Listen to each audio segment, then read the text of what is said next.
Hello friends, ഇന്ന് നമ്മൾ ഉണ്ടാക്കാൻ പോണത് വളരെ സിമ്പിളായിട്ട് ഉണ്ടാക്കാൻ പറ്റിയ നല്ല ടേസ്റ്റുള്ളൊരു പലഹാരമാണ് കേട്ടോ. 4 മണിക്ക് മാത്രമല്ല, എപ്പോഴും കഴിക്കാൻ പറ്റുന്ന രീതിയിലാണ് നമ്മളിന്ന് പലഹാരം ഉണ്ടാക്കിക്കണേ. അപ്പോൾ ഇതെങ്ങനെ ഉണ്ടാക്കുന്ന ഇതിലേക്ക് എന്തൊക്കെയാണ് സാധനങ്ങൾ വേണ്ടി നമുക്ക് നോക്കിയാലോ. അപ്പോൾ അതിന് വേണ്ടിയിട്ട് നമ്മൾ എടുത്തുക്കുന്നത് ക്യാരറ്റാണ്. ഒരു 5 ഇടത്തരം വലുപ്പമുള്ള ക്യാരറ്റ് എടുത്തുന്നത്. ഇനി നമുക്കിത് കഴുകിയതിന് ശേഷം തൊലിയൊക്കെ ഒന്ന് കളഞ്ഞ് വൃത്തിയാക്കി ഇതുപോലെ ഒന്ന് മുറിച്ചെടുക്കാം. ഇനി നമുക്കിതൊന്ന് ആവി കയറ്റിയെടുക്കണം. ഇടിൽത്തട്ടിലൊക്കെ വെച്ചൊന്ന് ആവി കയറ്റിയതിന് ശേഷം നമുക്കൊന്ന് ചൂടാറാൻ വേണ്ടി മാറ്റി വെക്കാം. പിന്നെ നമുക്കൊരു മിക്സിൻ്റെ ജാറിലേക്ക് ഒരു 5 കോഴിമുട്ട പൊട്ടിച്ച് വെച്ചിങ്ങനെ. അപ്പോൾ നിങ്ങൾ എൻ്റെ ചാനൽ ആദ്യമായിട്ടാണ് കാണുന്നുണ്ടെങ്കിൽ ഒന്ന് സബ്സ്ക്രൈബ് ചെയ്ത് തൊട്ടടുത്തുള്ള ബെല്ലേക്ക് അമർത്താൻ മറക്കരുത്. പിന്നെ അതിലേക്ക് വേണ്ടത് നമുക്കൊരു 1/2 സ്പൂൺ ഏലക്കാപ്പൊടിയാണ്. ഏലക്കാപ്പൊടിൻ്റെ പകരം നിങ്ങൾക്ക് വേണമെങ്കിൽ വെനില എസൻസ് വേണമെങ്കിലും ഒഴിച്ചു കൊടുക്കുക. പിന്നെ നമുക്ക് ഒരു 5 സ്പൂൺ പഞ്ചസാര, ഒരു 3 സ്പൂൺ മൈദ വേണം കേട്ടോ.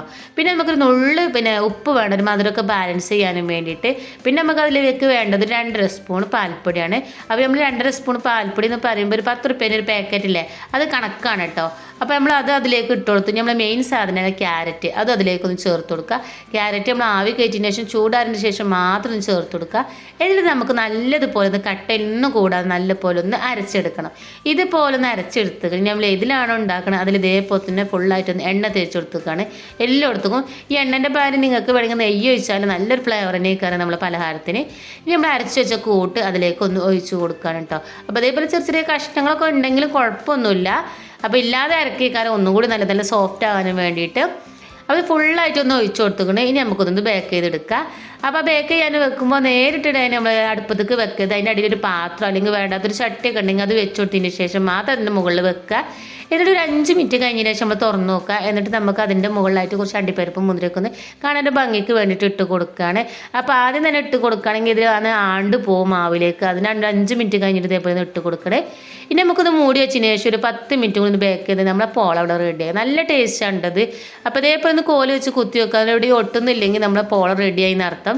ഇനി വാങ്ങിയതിന് ശേഷം നമുക്ക് അതിൻ്റെ മുകൾ ഭാഗം ഒന്ന് ചെറിയൊരു കളർ ചേഞ്ചിന് വേണ്ടിയിട്ട് നമ്മൾ ഇതേപോലെ പിന്നെ ചട്ടിയിൽ കുറച്ച് എണ്ണ വെച്ചതിന് ശേഷം അതിൻ്റെ മുകളിലായിട്ട് ഇതേപോലെ ഒന്ന് വെച്ച് കൊടുക്കുക. എന്നിട്ട് 2-3 മിനിറ്റ് ഒന്ന് അടുപ്പത്ത് വെക്കുക.